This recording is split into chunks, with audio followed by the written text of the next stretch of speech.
My wife slept with her boss and stole $250, $0 from our joint account to run away with him, then unexpectedly sued me for half the property worth $1, $2 million, the worst betrayal I never saw coming. Hello everyone. Dear listeners, please share your thoughts in the comments section below. And don't forget to like, share, and subscribe. Now, let's begin the video. Using a throwaway for obvious reasons, with certain specifics modified to preserve anonymity.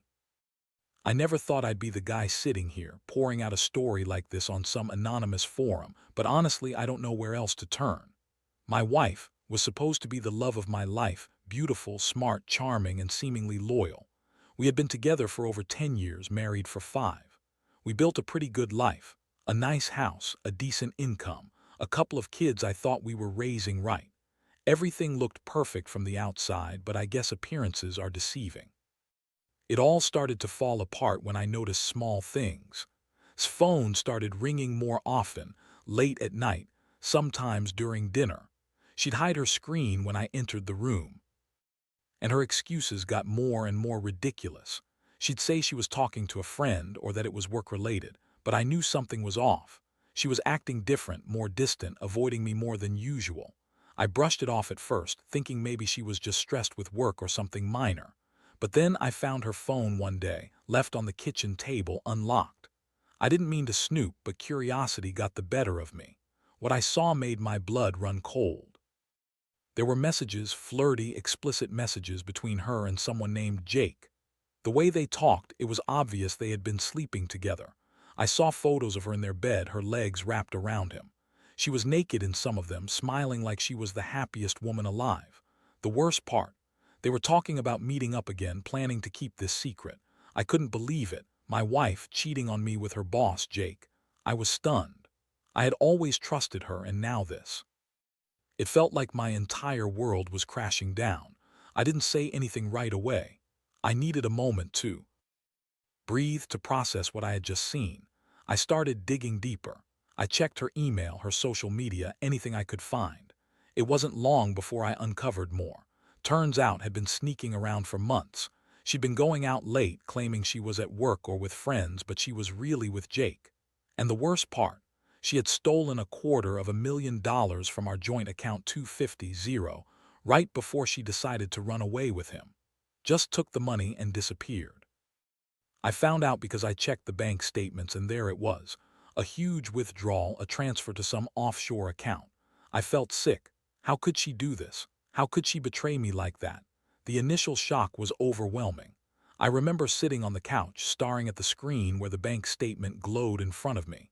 My mind was racing, trying to make sense of it all. I felt betrayed, humiliated, angry, so many emotions jumbled together.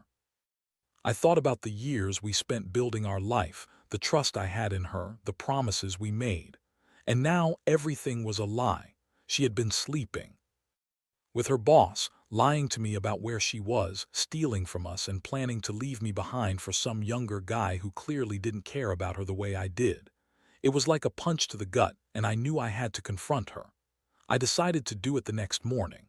I couldn't sleep that night. I kept replaying everything I found, trying to understand how she could do this to me, to our family. When she finally came home, I was waiting in the living room. She looked nervous, her eyes darting around. I asked her straight out, "What's going on? Who is Jake, and where's the money?" Her face went pale and she started to lie right away. She said Jake was just that the money was a mistake, that she was planning to pay it back. But I knew better. I had seen the messages, the photos, the bank transfer. Nothing she said could hide the truth. She spun her usual lies, said she was stressed, that she didn't mean for any of it to happen, that she loved me and didn't want to hurt me. But I wasn't buying it. I felt my heart pounding in my chest. The betrayal cut deep. She had lied to my face, stolen from us, and now she was trying to gaslight me into believing it was all some misunderstanding. I was furious but also heartbroken. How could she have done this? What about the vows we took? What about the years of trust? I was angry, but I also felt helpless. I couldn't believe the woman I married had turned into such a stranger. That night I sat alone, staring at the ceiling, trying to figure out what I was supposed to do next. I felt betrayed in every way possible. I wondered if I even knew her anymore. I kept asking myself if I should try to save the marriage or if I should just cut my losses and walk away. I knew one thing for sure. This wasn't going to end well. The truth was out, and I was left with nothing but questions and a lot of pain. I knew I had to come up with a plan, but I wasn't sure what that plan should be yet. All I knew was that my life was about to change forever. The next few days were a blur. I'd always thought I was a rational guy, but this situation threw me into chaos. I couldn't focus at work, couldn't sleep, and I kept replaying everything I found out about Safair and her theft. Every time I closed my eyes, I saw her with Jake, smiling, naked, happy. It was like a punch in the stomach every time. I kept asking myself how she could do this to me, to our kids, to everything we built together. The betrayal wasn't just the affair. It was the theft, the lies, the deception. She had stolen $250,000 from our joint account and planned to run away with her boss. That wasn't just cheating on me. That was outright betrayal on a massive scale. One morning, I decided I had to confront her again, face to face, and get some answers. I'd been avoiding her since that night, but I knew I couldn't keep running from the truth. I called her at work and told her I wanted to meet. When she showed up, she looked nervous, defensive even. I could see the guilt in her eyes. But she still tried to play it off. She told me she was sorry, that she loved me but was confused, that Jake was just a fling and she never meant for any of it to get out of control. I wasn't buying it. I told her I knew about the money, the affair, everything. Her face twisted and she started to lie again. She said she was under pressure at work, that Jake was just a bad influence, and that she had made a mistake. She claimed she was planning to come clean and fix everything. But I wasn't stupid. I knew she was lying. She had lied to me so many times I could see through her bullshit. I told her I wanted the truth, and if she was honest, maybe we could salvage something. But I knew deep down the damage was done. The emotional toll was unbearable. I felt anger boiling beneath my skin, but also sadness. I had loved her, trusted her, and now I felt like I didn't even know who she was. The woman I married was a liar, a thief, and a cheat. The betrayal hit me hard. I could sleep, couldn't eat. Every moment was consumed by thoughts of her with Jake, of the money gone, our future shattered. I wondered how she could be so callous, so selfish. I had always been the stable one, the responsible one, the provider. And now I was left with this chaos, this wreckage. I started to think about what I needed to do. The house felt empty without her presence, and the silence was deafening. My mind kept racing, trying to come up with a plan. I knew I couldn't stay passive. I had to fight back, not just emotionally, but legally, financially. I started gathering evidence, screenshots of the messages, bank statements, her emails. I also contacted a lawyer. The thought of losing half of everything, our house, our savings, our investments, made me furious. I had worked hard to build that life, and now she was trying to take it all away. The more I thought about it, the clearer it became. I wasn't going to let her get away with this. If she thought she could run off with Jake and leave me with nothing, she had another thing coming. I decided I'd fight for what was mine, for the property, for the money, for my dignity. I couldn't let her manipulate her way out of this. I was angry at her, but I was also angry at myself for ever trusting her so blindly. I started to plan my next move. I would confront her again, demand answers, and make sure I protected myself and my kids from her lies and manipulations. In the meantime, I kept my emotions in check around her. I didn't want her to see how much she hurt me, how much I was hurting inside. I played it cool, but inside I was boiling. Every second I wasn't with her, I was planning my next steps. I knew I needed to be smart. I had to get the evidence, secure the assets, and prepare for what was coming. I couldn't trust her anymore, not after everything I'd discovered. This was no longer just about cheating. It was about betrayal on a scale I'd never imagined, and I was determined to fight for what was rightfully mine. Over the next week, my entire world started to unravel even more. I had always been the guy who kept things together, handled problems, stayed calm. But now every day felt like a battle just to keep my head above water. I was digging through bank statements, emails, and text messages, trying to piece together her entire scheme.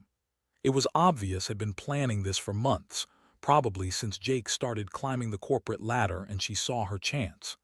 She'd always been the type to manipulate her way out of trouble, and now she was just doing it on a much bigger scale.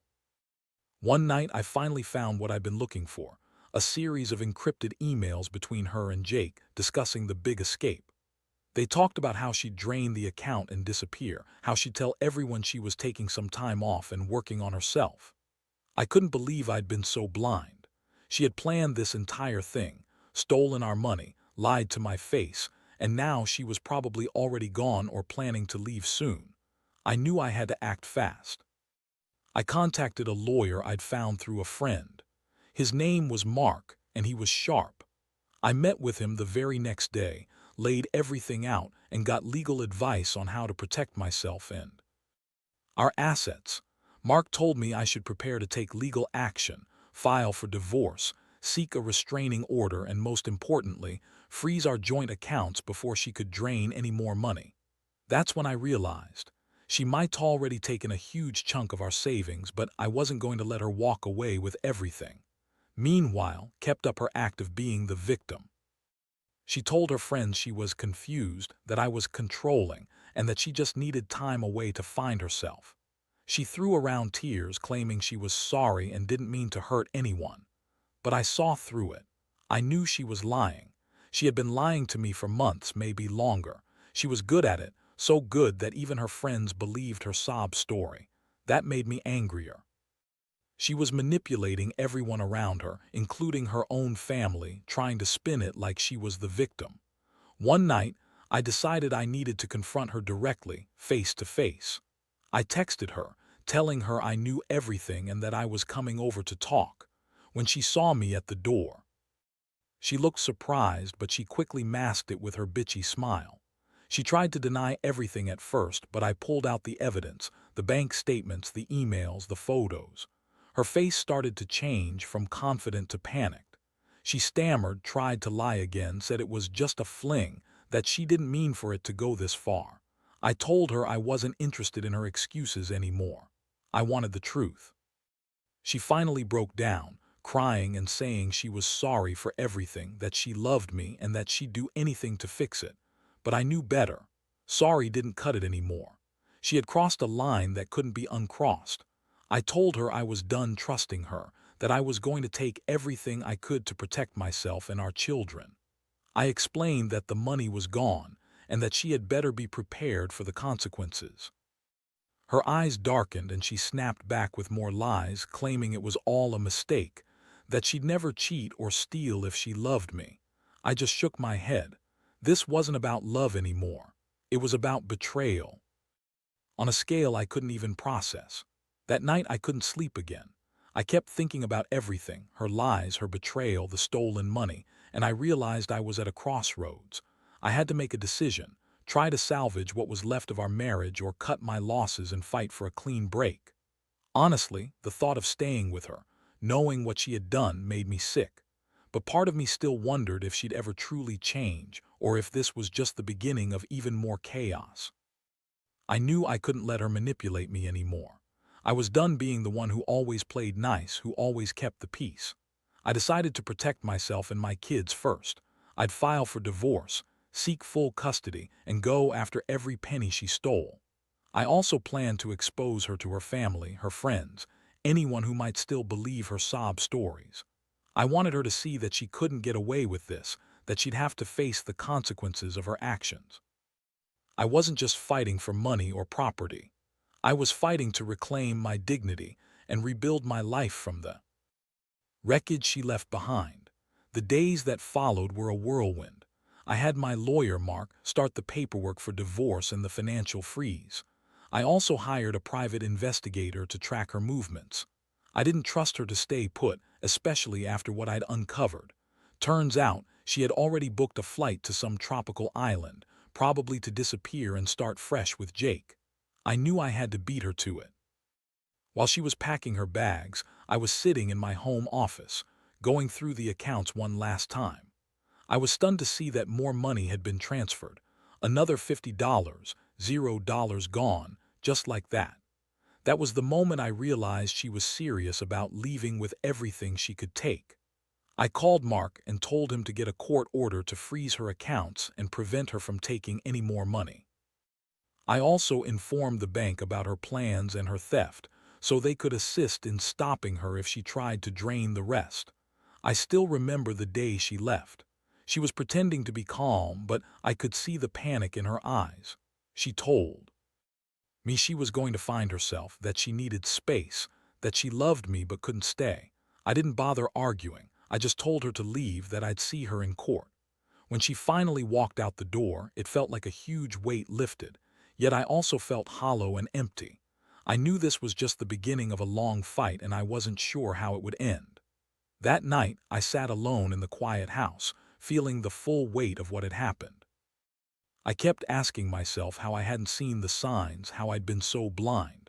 But I also knew I had to focus on the future. I started making a list, what I needed to do to protect myself and our children, how to get everything back on track. I contacted a forensic accountant to help me trace every dollar had taken. Every step I took, I felt more confident that I'd get through this, even if it seemed impossible at the moment. Meanwhile was posting on social media, pretending to be the victim. She claimed she was forced to leave, that I was controlling, and that she was trying to find herself. Her friends bought it, of course. They didn't see the side she always hid, how manipulative she could be, how calculating. I knew she was lying about everything.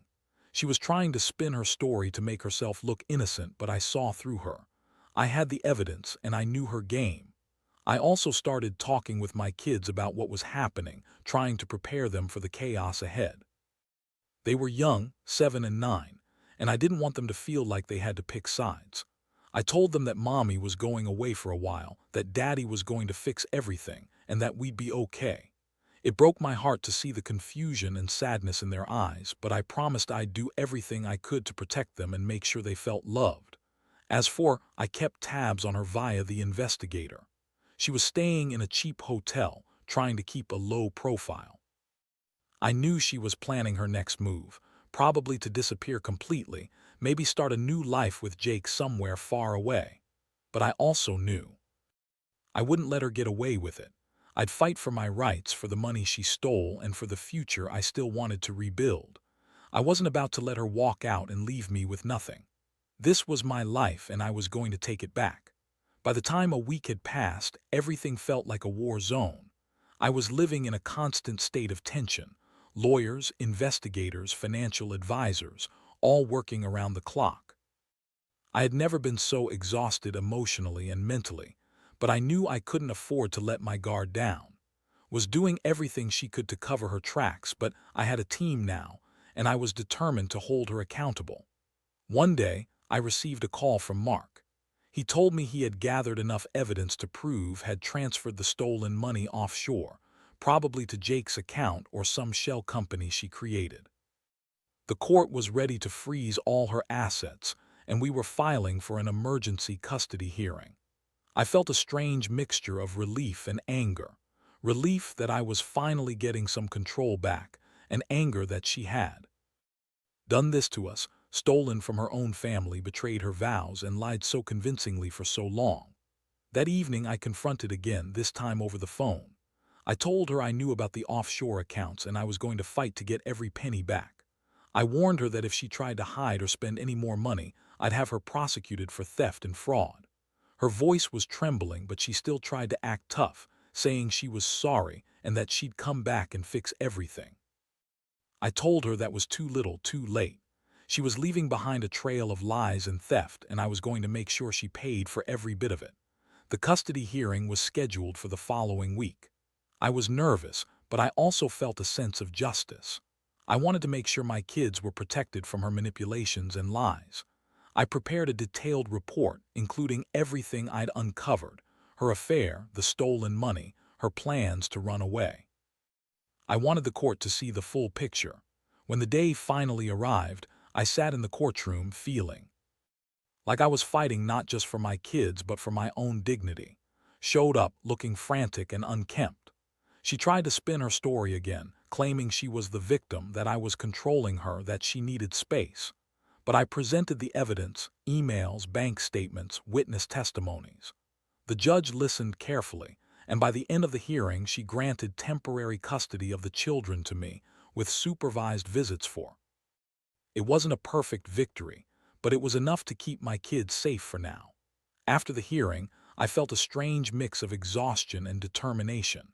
I knew the fight wasn't over, but I also knew I was doing what I had to do to protect my family. I started to focus on rebuilding my life, slowly but surely. I hired a financial advisor to help me recover what I could from the stolen money, and I began the process of separating from legally. I was angry, so angry that she could do this to us, to our children. But I also realized I couldn't change what happened. All I could do was move forward and make sure I never let her manipulate me again. As I sit here reflecting on everything, I realize how much I've learned. Trust isn't something to take for granted. People can hide their true selves behind a mask for a long time, and sometimes the worst betrayals come from the ones closest to us. But I also learned that even in the darkest moments, there's a spark of resilience. I'm not the same man I was a month ago, but I'm stronger now, more cautious, more aware. I know I'll never forget what happened, but I also know I can rebuild. That's what keeps me going. If there's one thing I'd tell anyone reading this, it's this: trust your instincts. Don't ignore the small signs. When something feels off, dig deeper. And never let anyone steal from you emotionally or financially without fighting back. Because if you don't stand up for yourself, no one else will. Looking back now, I realize how much this whole nightmare has changed me. I used to be the kind of guy who thought stability and trust were just the basics of a good life. Now, I know better.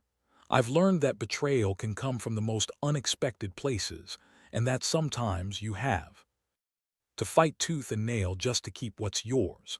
I've also learned that no matter how much someone seems to love you, they can still turn around and do the worst thing imaginable. The aftermath has been I've managed to recover some of the money, though I lost a large chunk. Her greed, her lies, her manipulations made everything more painful. I had to start over with my finances, rebuild my credit, and secure a future for my kids. I've been through court battles, sleepless nights, and moments of despair, but I've also found a new strength I never knew I had. It's like I've been forged in fire, and I refuse to let her actions define me. My kids are still adjusting, and I try my best to give them as much stability as possible. We talk openly, not about the betrayal itself, but about honesty, trust, and the importance of standing up for yourself. I want them to learn from my experience, about red flags, about integrity, about resilience. I also made it clear to that she's no longer part of our lives. The court granted me full custody, and I intend to keep it that way. She's still trying to manipulate her way back in, but I've learned to see through her lies now. I won't let her ruin us again. As for me, I'm slowly healing. I've started therapy, talked to friends, and focused on my own growth. I've realized that betrayal doesn't have to break you. It can also teach you who you really are and what you're capable of surviving. I've come to accept that I can't change the past, but I can control my future. I won't let this define me. My strength, my integrity, and my ability to move on do that. I want anyone reading this to know, if you find yourself in a similar situation, don't be afraid to stand your ground. Trust is fragile, and sometimes people will betray it in ways you never expected. But you are stronger than you think. Take action, protect yourself, and don't let guilt or shame keep you stuck. There's life after betrayal, better, stronger, and more authentic than before. Just remember to hold on to your own worth, no matter how much someone tries to tear you down. Because in the end, your resilience is what will see you through.